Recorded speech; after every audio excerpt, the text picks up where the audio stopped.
Buenos días. Buenos días. De parte del Servicio de Neurología, muchas gracias a todos por estar aquí. Muchas gracias a los patrocinadores y muchísimas gracias a Irene, que viene del Hospital Clínico de Madrid a contarnos un proyecto que es importante para los pacientes con epilepsia.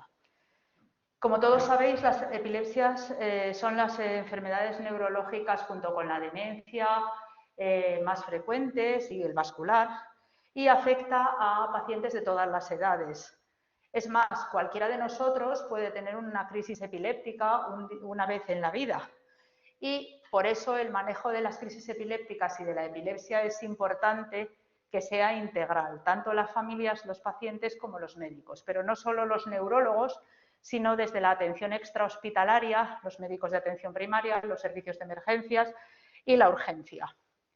Porque además, en el caso de la epilepsia, el tiempo es importante y la máxima de tiempo es cerebro no es solo aplicable al vascular, sino también a la epilepsia. Para verlo un poco más concreto, he traducido en cifras reales las cifras que se ven en los trabajos, porque una incidencia de un 50 por 100.000 habitantes, pues no nos dice nada. Pero si tenemos en cuenta que en Toledo somos unos 700.000 habitantes en el área de influencia y que eso haría que hubiera 350 pacientes con epilepsia nuevos al año, que hubiera 5.600 pacientes con epilepsia como prevalencia, que todos los años haya alrededor de 250 casos de ingresos por epilepsia y que haya entre 70 y 300 estatus epilépticos todos los años. Estamos hablando de un grupo de pacientes numeroso que puede tener patologías que pueden ser graves y dejar secuelas importantes.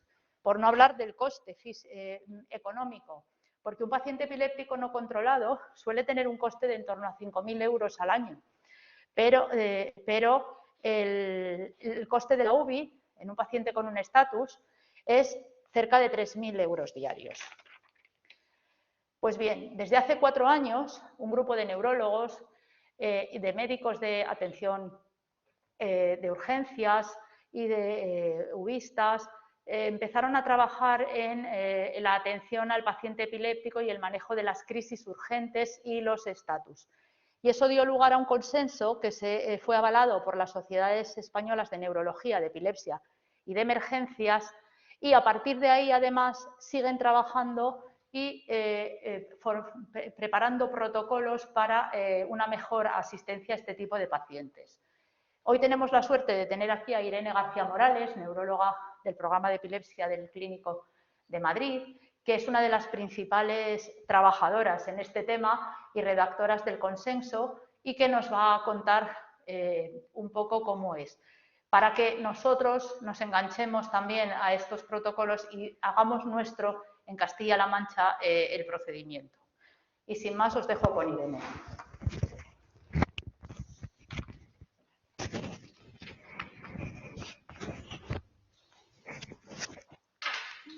Bueno, buenos días a todos. Muchísimas gracias, Clara, por la presentación y por la invitación.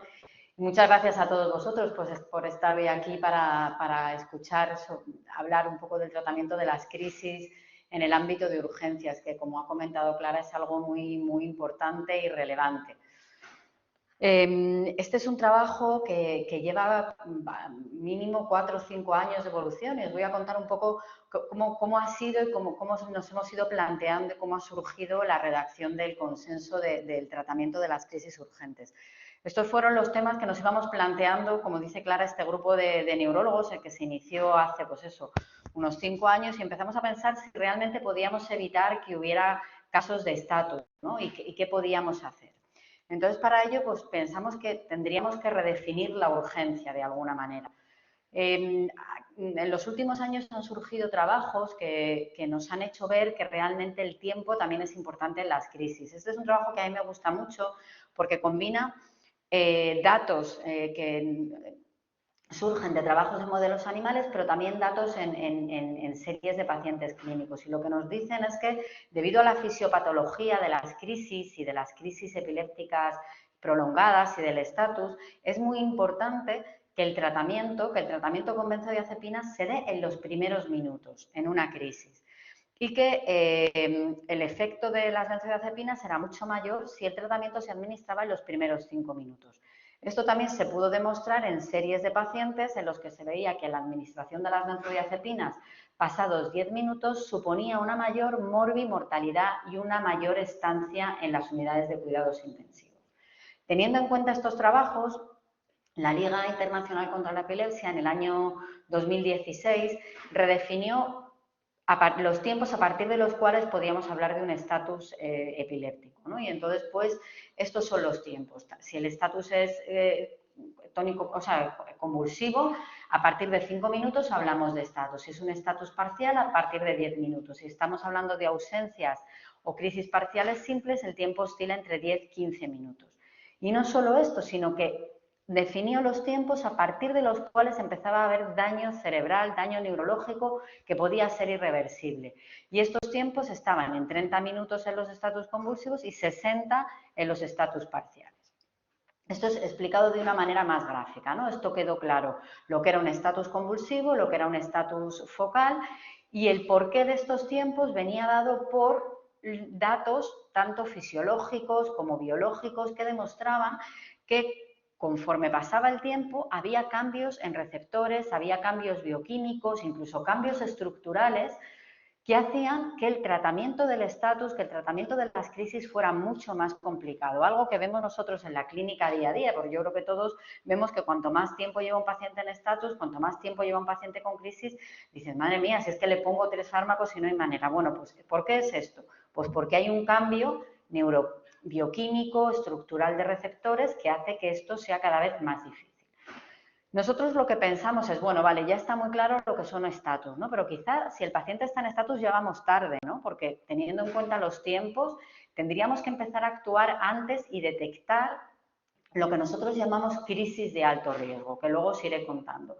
Y nos planteábamos pues cosas que yo creo que todos nos planteamos en urgencia, y es que sabemos que hay pacientes que aunque hayan tenido una crisis o 2 crisis en un momento, pues son pacientes que pueden tener riesgo de hacer un estatus. ¿Qué pacientes consideramos que eran estos? Pues estos que vienen que a lo mejor llevan 3 días sin tomar la medicación, pacientes que tienen comorbilidad, pacientes con lo que llamamos crisis en acúmulos. Entonces dijimos, bueno, pues aparte del estatus, vamos a empezar a hablar de crisis de alto riesgo, porque quizá es en estos en los que tenemos que aprender a actuar y prevenir y tomar un tratamiento, digamos, más agresivo para evitar que lleguen al estatus, que aquí ya vamos tarde, ¿no? Las crisis en acúmulos se han definido y en los últimos años, bueno, se han definido, digamos, fijaros que la definición tampoco es que sea muy exacta, ¿no? Hablan de más de 2 crisis en 24 horas, más de 2 crisis en 24 horas, 2 crisis en 6 horas, pero bueno, en el fondo lo que te vienen a decir es que cuando un paciente tiene más crisis de las que suele tener habitualmente y se agrupan en un día o en unas horas, pues en este paciente también tenemos que empezar a actuar como si se tratara de un estatus. Entonces, esta primera reflexión de redefinir la urgencia quedó ahí un poco en el aire. Y lo que hicimos es, bueno, teniendo en cuenta estos tiempos que están definidos y teniendo en cuenta que ya hay trabajos que demuestran lo importante que es actuar pronto, ¿cuál es la situación actual en nuestra, bueno, nosotros lo hicimos en nuestro área de Madrid? Primero analizamos la literatura, ¿no?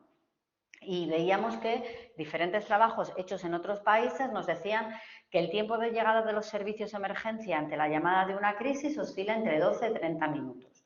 Bueno, pues más o menos bien, pero que el tiempo de llegada al hospital, fijaros, ya se prolonga hasta entre media hora y más de una hora. Y lo que es más importante, fijaros, el porcentaje de pacientes que recibe tratamiento antes de llegar al hospital pues no es muy elevado. Más de la mitad de los pacientes a veces se quedan sin tratamiento y si reciben el tratamiento había un retraso medio de más de una hora, ¿vale?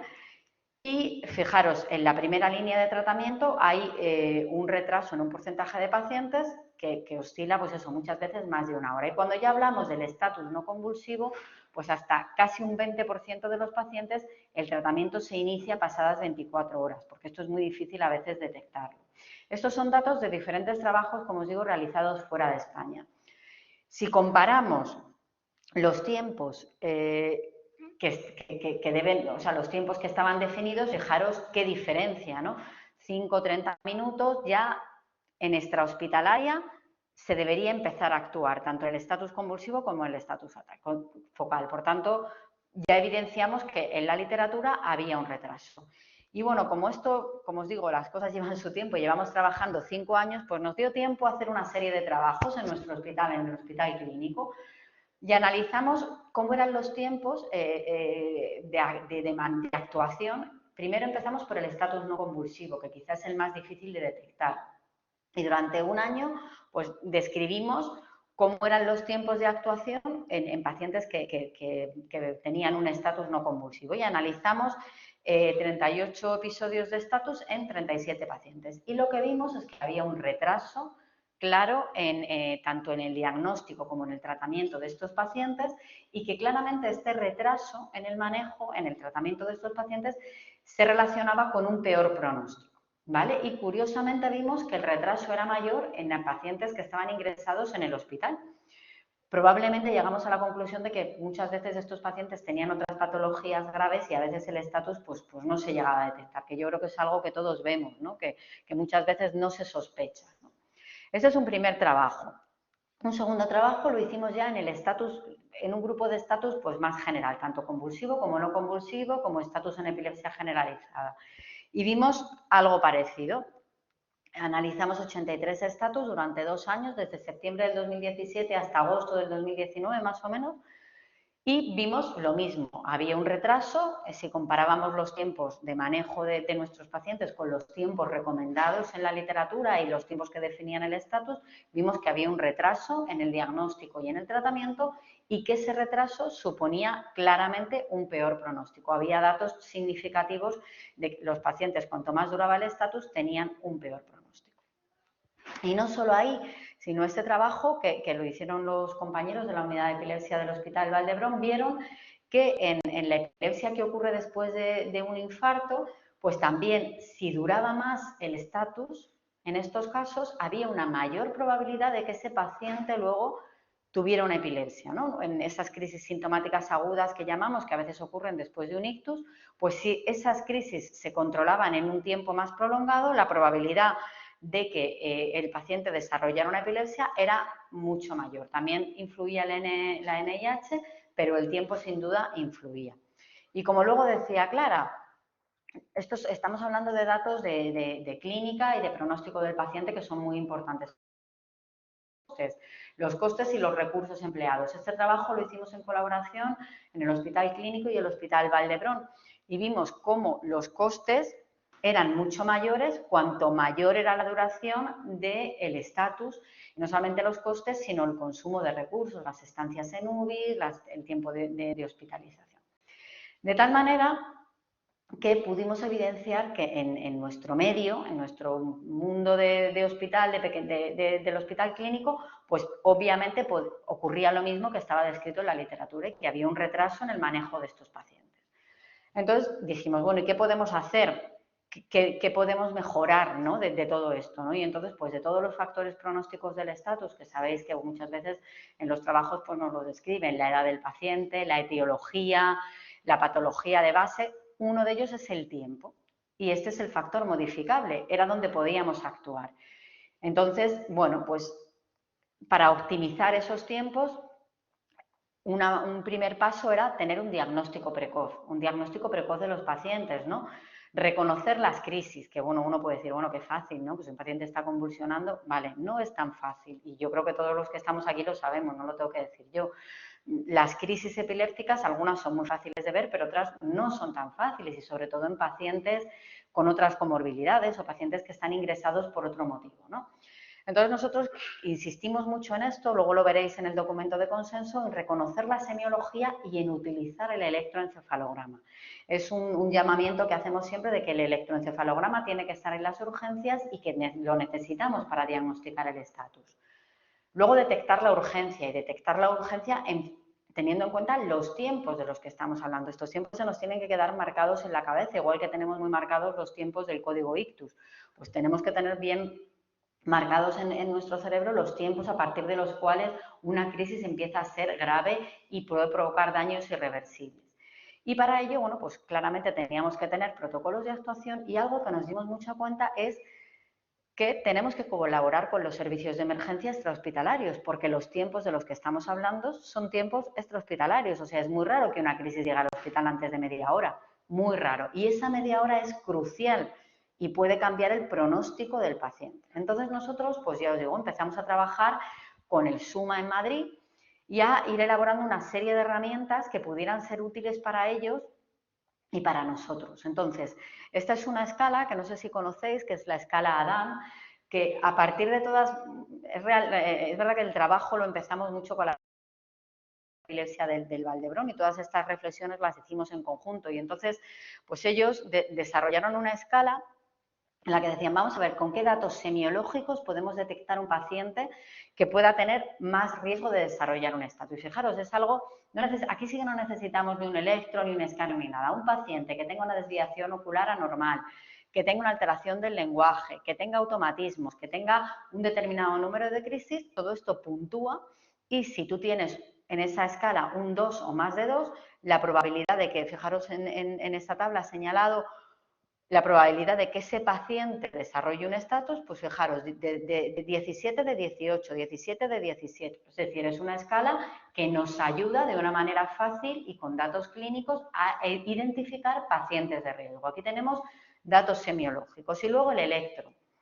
Creemos que es muy importante, vimos que era muy importante, ahora lo intentaré demostrar un poco con casos clínicos, el utilizar el electro en la urgencia y el crear de alguna manera circuitos de derivación y de atención a pacientes con crisis que sean potencialmente graves, ¿no? Tener unidades de monitorización, tanto en la urgencia como en la UBI y en la planta. Y teniendo en cuenta esto, bueno, pues es verdad que bueno, en los años que digo que llevamos trabajando hemos leído diferentes trabajos en países, sobre todo en Finlandia y en Suecia, que intentaban utilizar el electro incluso en la ambulancia. Pero realmente no hemos visto resultados publicados. Pero bueno, es verdad que hay empresas, y sí que hemos contactado con ellas, que están desarrollando electros fáciles y rápidos de poner, ¿no? Este es un ejemplo bueno, pues de un equipo de electro que se puede poner con facilidad y que nos puede ayudar a realizar un electro de una manera rápida. Y luego, no sé si Clara puedes darle al vídeo. Este es otro dispositivo que tuvimos la oportunidad de conocer en un congreso que hubo sobre estatus. Tampoco hemos sabido más de esta empresa porque el congreso fue justo antes de la pandemia y bueno, sabéis que se ha paralizado todo, pero fijaros, es un dispositivo que intenta traducir la señal eléctrica en sonido. Entonces, esto es un electro normal, ¿vale? Y ahora fijaros lo que va a ocurrir cuando empiezan a aparecer descargas. Todavía sigue siendo normal. Y entonces lo presentaron un poco pues para poder, mirar, aquí empiezan a aparecer descargas y de alguna manera, pues, si quieres pásalo. Bueno, pues de una manera fácil nosotros planteamos que esto podía ser utilizado en las ambulancias, ¿no? Incluso gente que no controla y que no sabe utilizar el electro, podría saber si un paciente, que ya os digo que no esté con convulsiones, que eso puede ser fácil, tiene un estatus, ¿no? Pasa si quieres la siguiente. Y entonces, bueno, pues con todo... Ah, espera, la tengo que pasar yo, perdón. Entonces, empezamos a trabajar con el SUMA, en concreto en Madrid, y empezamos, bueno, llevamos ya 2 cursos de formación con ellos y tengo que deciros que es verdad que ha sido un trabajo muy enriquecedor. Espero que para ellos, pero desde luego para nosotros sin duda. Y llevamos ya 2 o 3 años trabajando con ellos, con algún proyecto en marcha y haciendo cursos de formación en epilepsia, que realmente pues creo que han sido exitosos porque les han gustado, nos han pedido que los repitamos, un poco porque ellos nos decían, vale, muy bien, sí, tenemos que actuar rápido, pero es que muchas veces, ¿cómo tenemos que actuar o cómo sabemos que es una crisis? Y entonces, bueno, pues ya os digo que llevamos 2 años o 3 trabajando con ellos y haciendo cursos para un poco ayudarles y que ellos también nos ayuden, porque es verdad que también hemos aprendido mucho con ellos porque, claro, tú dices, esto hay que hacerlo así y en el domicilio, pero claro, ellos nos dicen, vale, vente tú al domicilio conmigo y encuéntrate la situación que tenemos y dime que no hay que intubar al paciente, que hay que intentar no intubarlo y que luego tenga que parar la ambulancia en la M30 y lo tenga que... O sea, que es verdad que que tú de alguna manera, pues seguro que todos hemos planteado una vez, es que este paciente pues igual no deberían haberlo intubado, si es que viene muy sedado. Y bueno, y tú aprendes con ellos diferentes circunstancias que ellos se encuentran en los pacientes con crisis, ¿no? Y ha sido realmente un trabajo este ha sido uno de los últimos cursos que hemos hecho como con una actividad bueno, que era presencial, pero con esto de la pandemia llevamos 2 cursos online. Entonces, bueno, esto es en la parte del diagnóstico. En la parte del tratamiento, pues claramente sabemos que hay que dar benzodiazepinas y que hay que darlas cuanto antes. ¿Qué benzodiazepina? La que uno tenga a mano. Es verdad que sabéis que hay diferentes trabajos que comparan unas benzodiazepinas con otras, la vía oral, la vía intravenosa. La claramente demostrada eficaz es el lorazepam intravenoso, que no lo tenemos en nuestro país. Pero realmente las diferencias son tan sutiles que es verdad que yo creo que hay que administrar una benzodiazepina en los primeros minutos. ¿Que tenemos una vía intravenosa? Fenomenal. Que no, todos sabemos que el lorazepam administrado entre la vía y encía tiene efecto y que se absorbe bien. Es decir, dar una benzodiazepina lo antes posible. Otra cosa que hemos visto que es importante es plantear una biterapia precoz. Todo esto lo hemos reflejado en el documento, es decir, dar una benzodiazepina y no seguir dando benzodiazepinas, empezar ya con otro fármaco pronto y de manera precoz.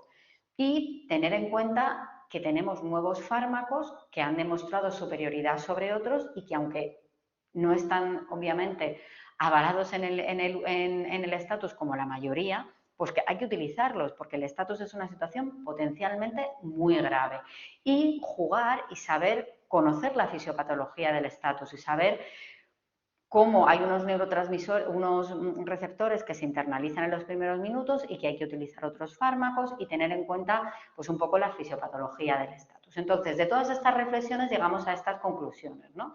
Que había un retraso en el tratamiento, que teníamos que redefinir la urgencia, habíamos identificado puntos de mejora y dijimos, bueno, esto requiere de un trabajo en equipo. Tenemos que los neurólogos que nos dedicamos a epilepsia, unirnos con los servicios de emergencia, tanto de extrahospitalaria como intrahospitalaria, y crear un documento de consenso, ¿no? Y este fue nuestro plan de trabajo. Empezamos a elaborar un documento de guía para el tratamiento urgente de las crisis, en el que han participado neurólogos, epileptólogos, neuropediatras y médicos de urgencias, tanto extrahospitalaria como hospitalaria. Este documento se avaló, como decía Clara, por diferentes sociedades. La Sociedad Española de Epilepsia nos apoyó mucho desde el primer momento, la SEP, y empezamos a trabajar. Lo primero que hicimos fue plantearnos una serie de preguntas en diferentes escenarios, tanto en pacientes con epilepsia como en pacientes sin epilepsia, es decir, las primeras crisis, y fuimos intentando dar respuesta a estas preguntas. Documento de consenso que se publicó en octubre del 2020 y que ahora os voy a ir contando, no todo, porque podríamos estar toda la mañana, pero sobre todo un poco las cosas que me parece que son más importantes. Entonces, aquí lo que hicimos, intentar estandarizar las diferentes guías que había de actuación, redefinir conceptos y crear unas medidas de actuación. Quizá la parte más o diferencial de este documento de consenso respecto a otros es que insistimos mucho en la parte extrahospitalaria y, de hecho, trabajamos mucho en este campo, que en otras guías pues parece que el tratamiento se centra ya cuando el paciente está en el hospital. En cuanto a redefinir conceptos, lo que os decía antes, está muy claro lo que es un estatus, está muy claro lo que es un estatus focal y generalizado, pero estas crisis de alto riesgo no estaban claramente definidas y entonces, bueno, pues nosotros, aparte de las crisis en acúmulos, consideramos que todos aquellos pacientes que tengan una DAN de 2 o más son pacientes en los que hay que decir, oye, este paciente puede acabar en estatus, y luego tener en cuenta pues estos pacientes que todos vemos en la urgencia. Un paciente que te llega, vale, ha tenido una crisis pero lleva 5 días sin tomar la medicación. Cuidado, que este paciente o está en estatus ya y no nos hemos dado cuenta o lo va a hacer. Un paciente con una comorbilidad psiquiátrica, con otro tipo de comorbilidad, insuficiencia renal, insuficiencia hepática, tiene más probabilidades de entrar en estatus. Entonces, había que estar atentos a este grupo de pacientes que nosotros denominamos como crisis de alto riesgo.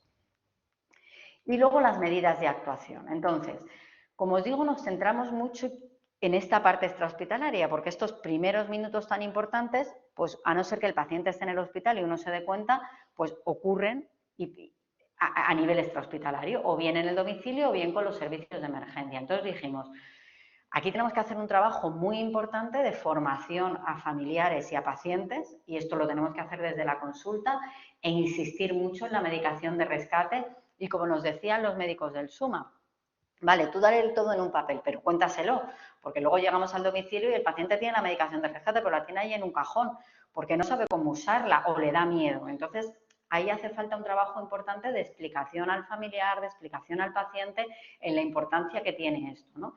Y luego con los médicos de los servicios de urgencias, ¿no? Entonces, con esto pretendíamos, de alguna manera, como os digo, mejorar el diagnóstico con los cuidadores y con los médicos de emergencias y mejorar el manejo, ¿no?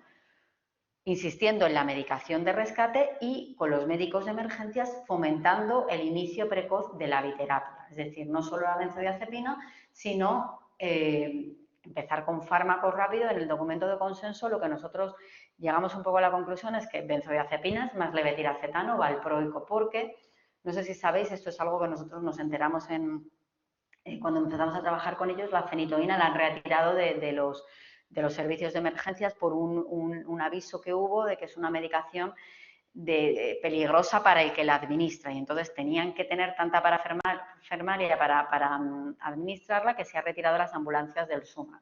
Entonces, bueno, pues en el documento de consenso llegamos al consenso de administrar levetiracetam, benzodiazepinas o valproico. Entonces, ¿qué medidas generales, ¿no?, a nivel de los cuidadores? Bueno, pues tener muy claro lo que hay que hacer y que todo el mundo, que parece obvio, pero si vosotros le preguntáis al paciente o al cuidador cuando vienen a la consulta, oye, ¿y sabéis cómo actuar ante una crisis? Todo el mundo dice, sí, sí, sí, sí. Y tú le dices, ¿le importa contarme cómo hace? Y todavía hay gente que te dice que le meten lo primero que tienen en la boca, pues para evitar, que cosas que a nosotros nos parecen básicas y que damos por supuestos, hay que volverlas a explicar. Muy importante, es difícil y te lo dicen, pero que intenten controlar los tiempos, que nos definan bien lo que ocurre. Y esto es algo que también les decíamos a los servicios de emergencia. Es verdad que ahora que la telemedicina está un poco pues, tomando fuerza, también hicimos un trabajo con el SUMA, ¿no? Ellos tienen unas gafas que permiten, tú te pones las gafas y retransmites lo que está ocurriendo, y en el hospital puedes ver lo que está ocurriendo. Hicimos un trabajo con ellos, hicimos un experimento, entre comillas, y esto es una cosa que a día de hoy se puede hacer. Entonces, es muy importante que los servicios de emergencias extrahospitalarias puedan tener contacto con el hospital y que nos digan, mira, tengo un paciente que está así. Bueno, pues si hay dudas, que podamos estar viendo lo que ellos están viendo, ¿no? Y es fundamental todo esto a nivel extrahospitalario, pues conseguirlo y mejorarlo. Entonces, explicarle a los familiares cuándo deben llamar a los servicios de emergencia, cuándo es una crisis de alto riesgo y cuándo ellos, que conocen perfectamente a su familiar, si detectan que esa crisis está durando más de lo normal o que hay algo raro, pues que administren sin miedo la medicación de rescate. Y con los servicios de urgencia extrahospitalaria, pues un poco establecimos unas recomendaciones también de cómo actuar y cuándo, de alguna manera, hacer la intubación neurotraqueal, y, como os decía, que ellos de alguna manera también controlen los tiempos, controlen el tiempo al que se le ha dado la primera, a partir del cual se ha dado la primera medicación, y que de alguna manera nos puedan transmitir bien la semiología de lo que está ocurriendo. Y hemos trabajado, bueno, y de hecho hay algún proyecto de este tema de la telemedicina. Y luego otra cosa tan fundamental como que si trasladan al paciente a la urgencia, eso os puede parecer un detalle sin importancia, pero la tiene, que lleven la medicación del paciente, porque todos sabéis que muchos pacientes con epilepsia están tomando medicaciones que luego no están en el hospital, y entre que consigues la medicación, la traen y demás, pasan unas horas, unos minutos que son fundamentales. Entonces, todos estos pequeños detalles los hemos recogido en el documento de consenso y estamos insistiendo en que son pequeños detalles, pero con gran repercusión clínica en los pacientes. Entonces, planteamos diferentes situaciones. La primera es un paciente que no tiene epilepsia, ¿no?, y que tiene una crisis de la que se ha recuperado. Pues planteamos que este paciente es un paciente que hay que ver pronto, porque una crisis puede ser el reflejo de una patología, todos lo sabemos, de una patología grave. Y a este paciente hay que verlo pronto para saber si primero, si realmente es una crisis, y luego, si es una crisis, si el paciente realmente se ha recuperado o no se ha recuperado. Entonces, bueno, hacer un poco las pruebas básicas e intentar hacer un electro lo más precoz posible. Y nosotros en el documento de consenso lo que planteamos es que estos pacientes con primeras crisis, teniendo en cuenta situaciones y con, bueno, pues luego esto puede tener sus peculiaridades y excepciones, pero en general, al igual que un AIT se va del hospital con un diagnóstico y tú lo dejas en unas horas, o sea, está muy protocolizado lo que hay que hacer, pues un paciente con una primera crisis debería salir del hospital con un diagnóstico, la manera que sea, pero debería salir del hospital con un diagnóstico. Otro caso, que es un paciente con paciente con epilepsia conocida, con una crisis recuperada, pero ya hay un dato de alarma. Es una crisis que es diferente a la habitual. Diferente a la habitual por la semiología, por el número de crisis. Pues este paciente también es un paciente que hay que ver precozmente. Y ahora os diré por qué. Es un tratamiento que hay que, lo primero, pues darle la medicación habitual, lo primero, si el paciente está consciente para ello, y verlo lo más rápidamente posible. E intentar hacer un electro lo antes posible. Si el electro es normal, bueno, pues ya está.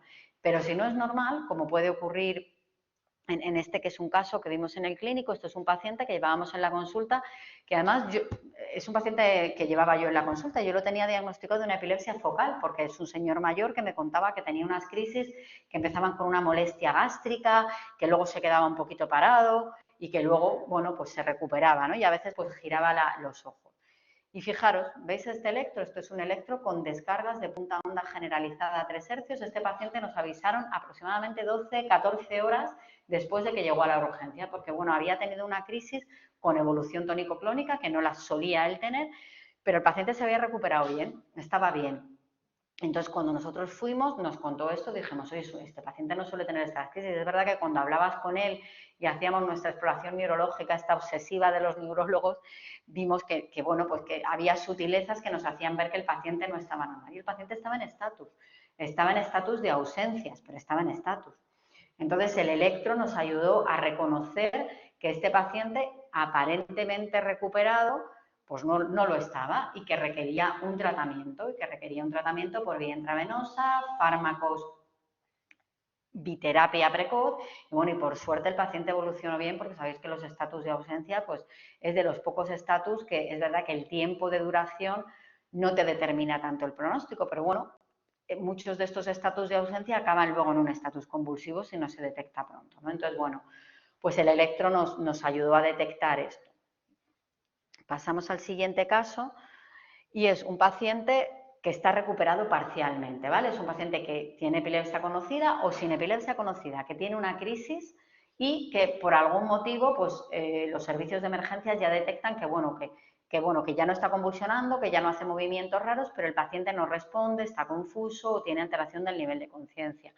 Entonces, aquí la evaluación debe ser inmediata, porque este paciente puede ser que esté poscrítico, ¿vale? Puede estar poscrítico, pero cabe la posibilidad de que esté en un estatus no convulsivo. Sabéis que hasta un 20-30% de los pacientes que tienen un estatus convulsivo está luego en estatus no convulsivo. Y esto es algo que si no lo ves pronto, pues como ya sabemos todos, luego es mucho más difícil detectarlo.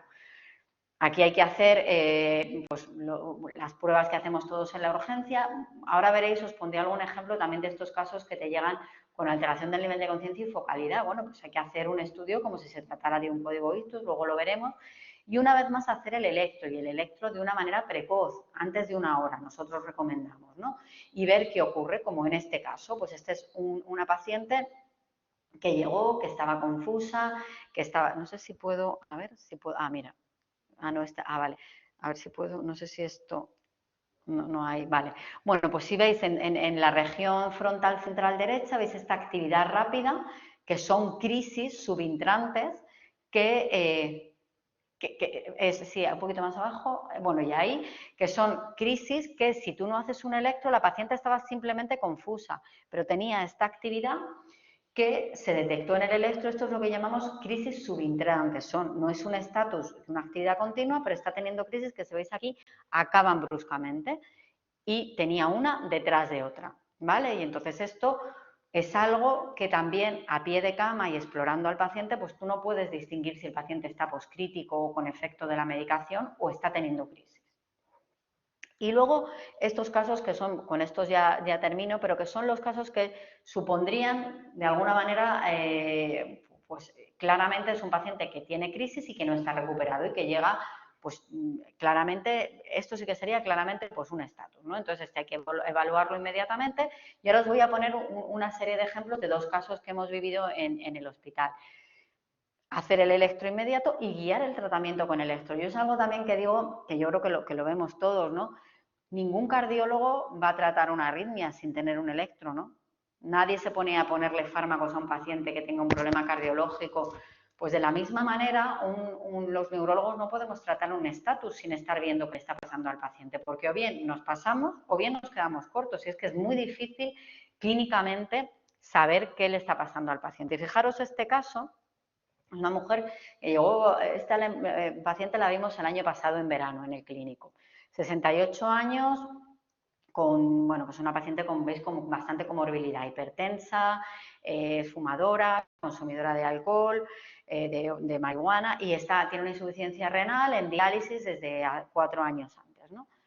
Entonces, esta paciente nos la trae el SUMA como código ictus. Entonces, nos cuentan que tiene el último, bueno, pues este es el cronograma típico de un código ictus que va a ver si pronto lo tenemos también en las crisis. La encuentran con una hemiparesia derecha y con una afasia. Avisan al SUMA y la trasladan al clínico. Entonces, se activa código ictus, llega como código ictus al clínico. Entonces, este sería uno de los casos en los que nosotros en el documento de consenso planteamos, fijaros, o cuadro confusional, alteración, luego os lo cuento los casos en los que planteamos que habría que detectar, que había que plantearse un código crisis, ¿no? Entonces, esta es una crisis de alto riesgo porque no está recuperada y planteamos que aquí se podría activar el código crisis. Esta paciente llega al hospital, hacemos un escáner basal normal, un angiotac, en el que no hay focalidad, la paciente tiene una hemiparesia derecha y una afasia, pero no hay datos en el escáner de patología isquémica aguda. Se hace un TAC de perfusión y si os fijáis en el cuadrante posterior izquierdo hay un aumento de un defecto aquí abajo, hay un aumento de la perfusión en el cuadrante posterior izquierdo, con lo cual si es un ictus no cuadran las cosas. Hicimos un electro en ese momento y fijaros como en la región en T5, T3, P3, en el cuadrante posterior izquierdo ves una punta rítmica que nos indica que el paciente está en estatus. Esto era un estatus que debutó con un déficit neurológico y esto es algo que no es tan infrecuente. Esto es algo que vemos. Entonces, ahora os sigo contando el caso. Esta paciente, nosotros al ver este electro, pues empezamos con benzodiazepinas, 200 miligramos de lacosamida y 1500 miligramos de levetiracetam. Ajustamos un poco las dosis por la insuficiencia renal. Realmente, en un estatus, las dosis recomendadas de lacosamida y de levetiracetam son el doble, pero se ajustaron a insuficiencia renal. Y este es el electro después de ese tratamiento. La paciente se normalizó, el electro se normalizó. Os traigo este caso porque es un caso muy curioso, porque fijaros qué pasó después. La paciente empezó a hablar, respondía y obedecía órdenes, pero no sé si os fijáis que tiene la mirada desviada hacia el lado izquierdo y que tiene un nistagmus, ¿lo veis? ¿Vale? Bueno, pues teníamos la monitorización video-eje y ¿qué vimos? Pues que ahora en el cuadrante posterior derecho había empezado a descargar y tenía las mismas puntas que veíamos antes en el cuadrante posterior izquierdo, pues las veíamos en el cuadrante posterior derecho.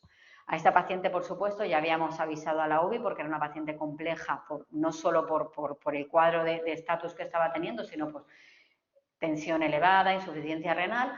Entonces se avisó a la UBI y se asociaron otros fármacos. Aquí vemos, se le asoció perampanel, 16 miligramos en solución oral, se ingresó en la UBI para control de la tensión y se resolvió el estatus. Y este fue un caso de PRES, de una encefalopatía posterior reversible en el contexto de hipertensión, una paciente con insuficiencia renal, pero que llegó como un código ictus, fijaros. Entonces, bueno, pues son casos que son difíciles y que si tú no tienes un electro en ese momento, pues no vas a ver que el cuadro se resuelva, ¿no? Entonces, bueno, este es un artículo en el que tienen de Meletti, que ha publicado mucho sobre imagen en estatus, en el que, bueno, pues tienen un caso parecido de cómo te ayuda también el TAC de perfusión. Muchas veces, bueno, pues dices, oye, no tengo electro, pero hago un TAC de perfusión, veo una hiperperfusión, este paciente no tiene un ictus, tiene un estatus, ¿no? Y luego este es otro caso ya más, quizá no tan espectacular, ¿no? Pues típico, un señor mayor, 88 años, también con patología isquémica y cardiológica, que lo traen a la urgencia por cuadro de alteración del comportamiento. de inicio agudo. Hacemos un escáner en el caso de que hay una atrofia difusa importante, pero nada relevante. Y lo monitorizamos, este es un caso de hace más tiempo, y fijaros el electro. Estos son descargas de punta onda frontal bilateral continua que se siguen de una atenuación. Este es un patrón de estatus. Son descargas de más de 2,5 o 3 hercios y el señor, fijaros cómo está, el señor, bueno, pues no obedece órdenes, le dicen es que la pena de nuestro equipo de monitorización de urgencias es que no tiene sonido, así que tenéis que creeros lo que yo os cuente. La neuróloga le está diciendo, levante las manos, cierre los ojos, pues un poco lo típico que decimos, y como veis el señor, pues mira, tiene la mirada perdida, ahí sí que saca un poquito la lengua, pero bueno, aquí sí que obedece órdenes, pero está confuso, o sea, obedece órdenes, obedece esta orden, pero el señor está con un cuadro, si veis la mirada un poco perdida. Y el electro nos decía que el paciente estaba en estatus porque tenía estas descargas continuas, fijaros. Administramos benzodiazepinas, administramos benzodiazepam intravenoso y este era, Clara, si te acuerdas, ponlo en el 1,09 para que no se alargue mucho. Sí, yo creo que por ahí. Y ahí fijaros, después del tratamiento, bueno, claramente el electro, aquí tiene electro, tiene artefacto muscular, pero fijaros el señor, la actitud es totalmente diferente. Está más, habla con la neuróloga, y ahora veremos cómo es capaz de levantar los brazos y obedecer órdenes. Y sobre todo, ya no vemos esas descargas que veíamos antes. ¿Vale? Entonces, pues estos casos también, casos de confusión, de alteración del comportamiento, veis, aquí levanta las manos, las levanta perfectamente y el estatus está resuelto. Y este es el electro, sin descargas. ¿Vale? Entonces, estos son los casos de paciente no recuperado, que cuadro confusional, todos tenemos pacientes que llegan en esta situación, alteración del comportamiento, focalidad sin causa clara, pues este es otro de los supuestos que nosotros en el documento de consenso consideramos que son crisis de alto riesgo. No son claramente un estatus, el paciente no viene convulsionando, el paciente no viene haciendo clonías con la cara, pero son situaciones que todos sabemos que pueden ser un estatus y planteábamos que quizá podríamos llegar a la creación o a la activación de un código crisis. Ahora os pondré un poco los criterios que planteábamos. Entonces, de alguna manera, en el documento de tratamiento lo que nosotros insistimos mucho y lo repetiré un poco hasta la saciedad es en optimizar esta fase extrahospitalaria, en actuar antes de llegar al hospital porque es donde manejamos los tiempos de los que estamos hablando, los 5, los 10 minutos, a partir de los cuales una crisis ya se considera estatus, incluso los 30 minutos que son a partir de los cuales una crisis empieza a generar déficit que pueden ser irreversibles. Y claramente hay que mejorar el diagnóstico, hay que mejorar el manejo y planteamos que, al igual que hay un código ictus, podía haber un código crisis, ¿no? Estos son los criterios que nosotros consideramos que podían ser los criterios de inclusión y que los plasmamos en el documento de consenso, que el documento de consenso no deja de ser un documento, digamos, inicial, un documento base sobre el cual hay que trabajar, pulir, y eso es un poco lo que estamos haciendo ahora en la Comunidad de Madrid, que ahora os contaré. Pero bueno, aquí dimos unas recomendaciones, ¿no? Claramente, un estatus tanto focal como generalizado era criterio de activación código crisis, un probable estatus no convulsivo, que son todos estos casos de alteración del nivel de conciencia, confusión sin una causa clara, las crisis en acúmulos, el pseudoictus, es decir, una focalidad neurológica que cuando tú haces el estudio vascular no encuentras alteraciones, y las crisis de alto riesgo, que son las que hemos comentado antes, ¿no? Que son crisis en pacientes que no han tomado la medicación, en pacientes con comorbilidad y demás.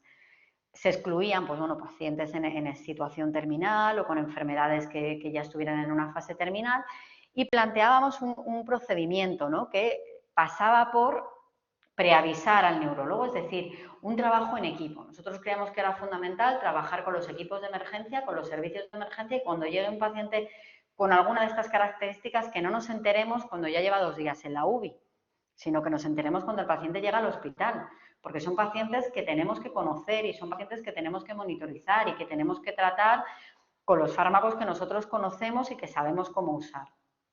Y bueno, pues que tener una atención urgente, planteamos unos diagramas de flujo, priorizando el acceso a pruebas diagnósticas, no solamente de imagen, sino de EEG. Entonces, las implicaciones de un código crisis, pues pasan por actualizar protocolos de urgencia. Muy importante, trabajo en red. Yo me he dado cuenta de lo importante que es trabajar con los médicos de urgencias, tanto extrahospitalaria como hospitalaria. Hemos aprendido mucho de ellos y yo creo que hemos ganado mucho en nuestro hospital desde que estamos con ellos, porque desde que estamos trabajando un poco en equipo, porque ya ellos nos llaman inmediatamente, nosotros tenemos la confianza de que eso va a ocurrir y hay una red creada que yo creo que está ayudando, quiero creer que está ayudando a los pacientes. Todavía no tenemos datos que lo demuestren, pero esperamos tenerlos pronto. Luego hay que tener vías de actuación, igual que en el código ISTUS. Cuando llega un paciente con un infarto, todos sabemos lo que hay que hacer y todos sabemos a dónde va ese paciente. Pues que ocurra igual con las crisis de alto riesgo, ¿no? Y fomentar y traer el electro a la urgencia, tener disponibilidad del electro 24 horas, porque esto nos va a ayudar mucho y va a disminuir el consumo de recursos. Algo que aparentemente puede ser decir, bueno, es que no lo tenemos. Bueno, pero es que si lo tenemos, vamos a disminuir la estancia media, vamos a reducir los ingresos en la UBI y vamos a mejorar el pronóstico de los pacientes. Entonces, con este documento de consenso publicado, ¿qué hicimos? Pues se divulgó, se llegó a los hospitales, se hicieron reuniones científicas y luego tuvimos la suerte de que, bueno, pues que el documento llegó a la Consejería de la Comunidad de Madrid y han mostrado mucho interés en el tratamiento, en lo que contábamos en este documento y llevamos trabajando desde julio del 2021 en mejorar este documento de consenso, porque como os digo, esto fue un inicio, nosotros hicimos unas recomendaciones, pero somos conscientes de que esto hay que pulirlo y adaptarlo a la vida real, ¿no? Adaptarlo a la realidad de los diferentes hospitales de la Comunidad de Madrid, de los diferentes sistemas, de los diferentes escenarios con los que nos vamos a encontrar. Y desde julio llevamos trabajando en esto, se ha creado un proceso asistencial crisis epiléptica, estructurado en diferentes subprocesos que pasan tanto por extrahospitalaria como con la urgencia al hospital y que incluyen programas de formación, de calidad y de registro. Están implicados numerosos profesionales de casi todos los hospitales de la Comunidad de Madrid, tanto Suma, SAMUR, urgencias hospitalarias, UCI, neurólogos, neuropediatras, medicina interna, atención primaria, enfermería. Y entonces realmente está siendo un trabajo duro, bueno, está suponiendo mucho trabajo, pero es realmente un trabajo enriquecedor en el que todos nos estamos dando cuenta, bueno, pues de lo difícil que es plasmar en un papel cómo queremos hacer las cosas, ¿no? Y no solo plasmarlo, sino llevarlo a la práctica. Pero bueno, de una manera es verdad que este trabajo, que yo nunca había trabajado de esta manera, la verdad, esto lo está coordinando Alfonso Martínez, que es el responsable de códigos de la Comunidad de Madrid y realmente estamos aprendiendo mucho con él porque nos está estructurando, ¿no? Hace poco tuvimos una reunión que estuvo Clara también en León de Epilepsia de Invierno, al que invitaron a Alfonso Martín. Y bueno, es verdad que nos ayuda a estructurar. Nosotros tenemos muchas ideas, pero necesitamos estructurarlas para llevarlas a la práctica. Entonces, lo que estamos haciendo, como os digo, es revisar el documento de consenso. Estos son los diferentes subprocesos que hay. Y bueno, y estamos trabajando en ello esperando que, de alguna manera, pues, bueno, pues que todo este trabajo en el que participan, es un trabajo multidisciplinar en el que trabajan diferentes diferentes médicos de diferentes especialidades, pues de alguna manera podamos optimizar los recursos que tenemos, podamos optimizar el diagnóstico y el tratamiento de las crisis y pues lleguemos a establecer y a llegar de alguna manera a identificar mejor este tipo de pacientes, a manejarlas de una manera óptima y de alguna manera que surja el código crisis en la Comunidad de Madrid. Llevamos trabajando en esto, pues ya os digo, varios meses con la esperanza de que esto ocurra, ¿no? Y que mejore el pronóstico de los pacientes y su calidad de vida. Entonces, para concluir, pues yo creo que fue muy importante todas estas preguntas que nos hicimos al inicio. Como os digo, llevamos unos años con esto. Hemos ido analizando la situación que teníamos, identificando y comprobando que había retrasos en los tiempos.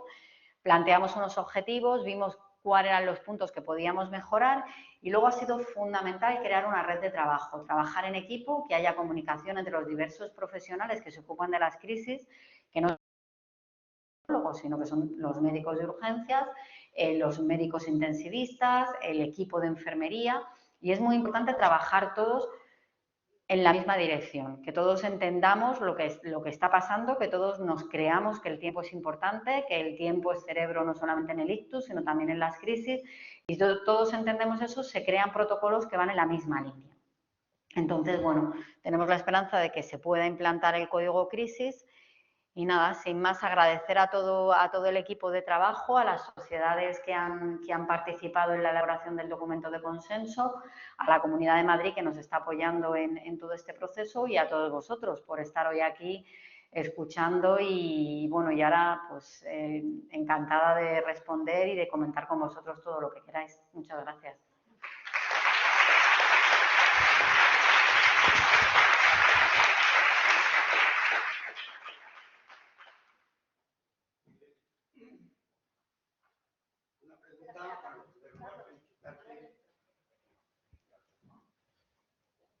Por tu exposición y felicitar a todos los que habéis participado en el proyecto. Es una pregunta sobre recursos. Nos ha dejado claro que el registro de 24 horas de la urgencia de ginecología es fundamental en el proyecto que estáis elaborando. Aparte del clínico, otros hospitales de Madrid, terciarios me refiero, disponen también de recursos. Pues mira, en el Hospital La Paz, en la Fundación Jiménez Díaz, sí que está disponible este recurso 24 horas y en el resto de hospitales lo que se ha ido analizando es que sí hay equipo de EG, o sea, ya hasta las 3 de la tarde, como en la mayoría de los sitios. Y entonces esta es la pregunta clave, ¿no? La pregunta clave y lo que ha surgido pues, durante la elaboración y ahora que estamos trabajando en los diferentes subprocesos, insistimos mucho en el uso del EG. Entonces, de momento, pues lo que sabemos es que hasta las 3 a este paciente hay que hacer un electro en cualquier sitio y en aquellos sitios donde no hay, pues hay que, probablemente a la larga se cree pues una red de, pues igual que en el código ictus cuando se empezó, en todos los hospitales no había unidad de ictus y o bien se trasladaba o bien se han ido creando. Pues un poco lo que nos han transmitido y lo que nos han explicado es que de alguna manera ahora mismo los recursos no están en todos los hospitales, pero se irán creando con el tiempo y lo que hay que hacer ahora es, nosotros lo que planteamos también en todo este proceso es que quizá hay que crear hospitales de referencia para determinados pacientes, pero bueno, que es un proceso lento, que ahora mismo lo que tenemos que hacer es optimizar los recursos que tenemos. Pero sin duda esta es la pregunta clave y yo es que yo estoy convencida absolutamente de que es, porque yo cuando empecé en el clínico no contábamos con este recurso y ha sido a lo largo de los años cuando tenemos disponible un equipo de EG que, bueno, no os voy a contar la historia, pero es una historia larga, y está disponible un poco por el empeño de mis compañeros y nosotros que hemos creído que esto hay que hacerlo y lo hemos hecho pues a costa de esfuerzo, pues muchas veces no reconocido, ¿no? Pero ahora yo creo que sí que tenemos claro todos y no solamente los neurólogos de que esto es importante. Pero obviamente, claro, tienes que tener el equipo. Tienes que tener el equipo y la persona que lo lee. Esto yo creo que igual que en el ictus irá evolucionando y a la larga pues esperemos que contemos con ello en todos los hospitales.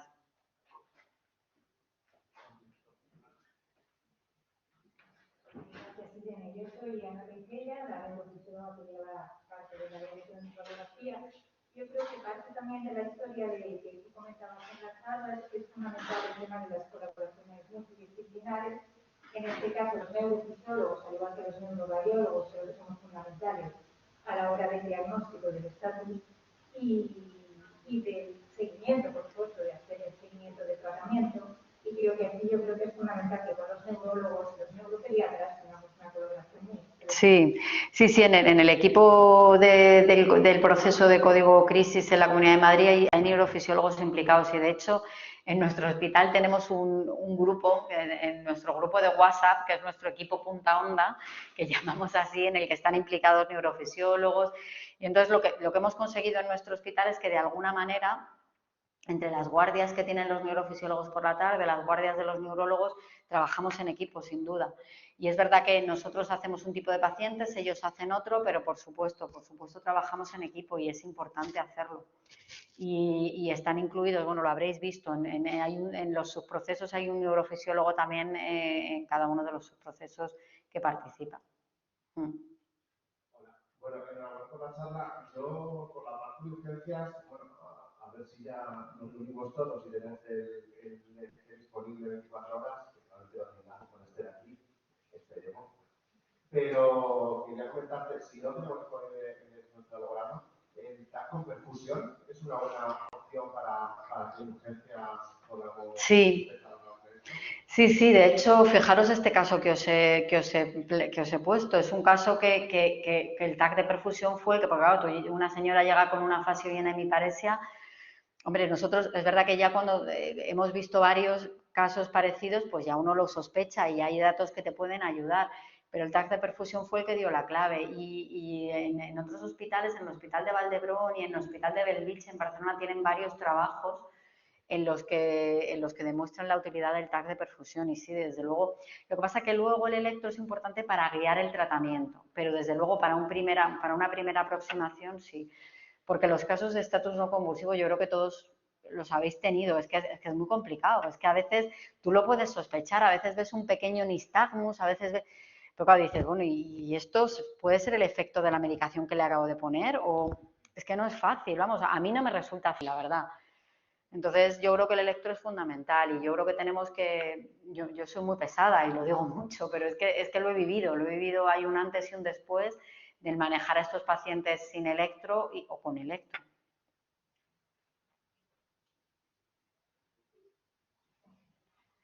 ¿Alguna pregunta más?